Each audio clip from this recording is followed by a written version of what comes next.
اخبارات میں روزانہ عدم اعتماد کے حوالے سے، حکومت کی تبدیلی کے حوالے سے خبریں سننے میں آ رہی ہیں، تو میں سب سے پہلے اس بات کی مکمل طور پر تردید کرتا ہوں کہ اس وقت تک نہ ہی کوئی ایسی بات کسی بھی جگہ پر زیر غور اور زیر عمل ہے۔ یہ ٹوٹل ایک مفروضہ ہے، اور آپ کو یقین دلاتا ہوں کہ اس بار کا رمضان صرف اللہ کی عبادت، روزے اور عوام کی خدمت میں صرف کیا جائے گا۔ ماضی کی طرح اس رمضان کے اندر آپ کو کوئی بھی ایسی چیز نظر نہیں آئے گی جو رمضان کے تقدس کو پامال کرنے کی کوشش کرے گی۔ تو یہ اس حوالے سے اس بات پر آپ پورا یقین رکھیے، اعتماد رکھیے۔ پاکستان کے اندر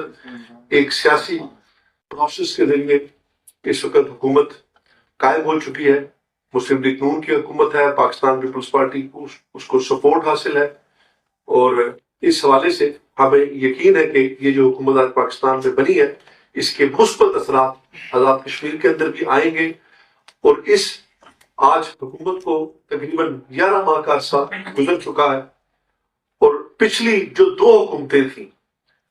جن کے بارے میں شاید آج ان کی تعریف و توصیف بھی کی جاتی ہے، لیکن آپ کو یہ بات بالکل صحیح طریقے سے یاد ہوگی کہ ان 2 سالوں کے اندر آزاد کشمیر کے اندر تعمیر و ترقی کا پہیہ اس طرح سے روک دیا گیا تھا کہ آزاد کشمیر کے کسی حلقے کے اندر ایک گینتی، ایک بیلچہ اور کوئی کام کاج نہیں ہو سکا۔ لیکن بے شمار فائنینشل کرائسس اور کرچ کے باوجود جب یہ حکومت آئی، کولیشن حکومت تھی، کیبنٹ بننے میں تاخیر ہوئی، محکمہ جات دینے میں بھی تاخیر ہوئی، بے شمار مشکلات تھیں اس ریاست کے اندر جو ماضی کی روایات قائم ہو چکی ہیں کہ عدم اعتمادوں کے طریقے ایک سنگل جماعت کی حکومتوں میں بھرپور اور بڑی کیبنٹ کے باوجود آتی رہی ہیں۔ تو ان روایات کی وجہ سے یہاں پہ جس طرح کا طرز سیاست رہا ہے، تو کیبنٹ بنانے میں 3 جماعتوں کی تاخیر ہونے کے باوجود میں یہ سمجھتا ہوں کہ آج 11 ماہ اس حکومت کو ہو چکے ہیں، ابھی تک کوئی ایک بھی ایسی سنجیدہ کوشش آپ کو نظر نہیں آئی جس میں کوئی حکومت کو ڈسٹیبلائز کرنے کے حوالے سے یا اس نظام کو ڈیریل کرنے کے حوالے سے کوشش کی گئی ہو۔ اس وقت حکومتیں چلانا، حکومتیں بنانے سے زیادہ مشکل کام ہے۔ پاکستان کے اندر آپ خود دیکھ لیں کہ اس وقت کتنا بڑا ایک مالی اور فائنینشل کرائسس ہے، اور سب کے لیے ایک بڑا چیلنج ہے۔ ہمارے ریاست کے اندر اس وقت بھی مالی بے شمار ہمیں مسائل درپیش ہیں، ہمیں بے شمار چیلنجز کا سامنا ہے۔ جوائنٹ ایکشن کمیٹیز کے ساتھ ہمارے مذاکرات کا عمل جاری ہے، بجلی کے ٹیرف سے لے کر ایسے تمام معاملات جو آج میں سمجھتا ہوں اس حکومت کے دور میں ایڈریس کیے گئے، وہ تمام سبجیکٹ جو ان اٹینڈنٹ تھے، جس کو کسی نے نہیں دیکھا، آج ان کو دیکھا جا رہا ہے۔ اس حوالے سے وفاق کے ساتھ بات چیت کی جا رہی ہے، مذاکرات کیے جا رہے ہیں، آواز اٹھائی جا رہی ہے۔ یہ بات ہے یقیناً فائنینشل کرائسس ہونے کی وجہ سے، ماضی کے اندر ایسی روایات ہونے کی وجہ سے کچھ مشکلات کا بھی ہمیں سامنا ہے۔ یہ شاید ہماری ایک کمی اور کوتاہی اس حکومت کی یقیناً رہی ہوگی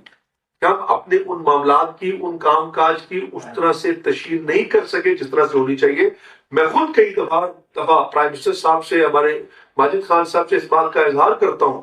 کہ ماضی کی حکومتیں کچھ نہ دیکھ کر بھی تشہیر کیا کرتی تھی۔ ابھی آپ کا تعمیر کشمیر کا یہ 50 کروڑ کا پیکج جو حلقوں میں گیا ہے، یہ کوئی معمولی پیکج نہیں ہے، اور یہ 50 کروڑ کسی کیش کی صورت میں کسی منسٹر یا ایم ایل اے کی جیب میں نہیں گیا، بلکہ ان حلقوں کی تعمیر و ترقی کے لیے گیا ہے، سڑکوں کی صورت میں گیا ہے، پلوں کی صورت میں گیا ہے، اور ای ٹینڈرنگ کے ذریعے گیا ہے۔ 3 بلین، میں سمجھتا ہوں کہ معمولی بات نہیں کہ 3 بلین ای ٹینڈرنگ کے ذریعے جانا یہ بہت بڑی بات ہے۔ تو اس حوالے سے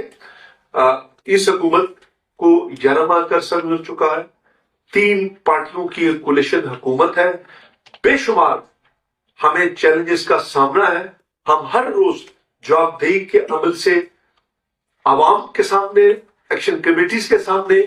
میڈیا کے سامنے روزانہ کی بنیاد پر گزر رہے ہیں۔ ہمیں انشاءاللہ اس بات کی پوری امید ہے کہ وفاقی حکومت کے اس نئے سطر کے آنے کے بعد ہمارے لیے مزید آسانیاں ہوں گی۔ میں ایک بار پھر آپ سے کہوں گا کہ انشاءاللہ اس حکومت کو کسی بھی قسم کا کوئی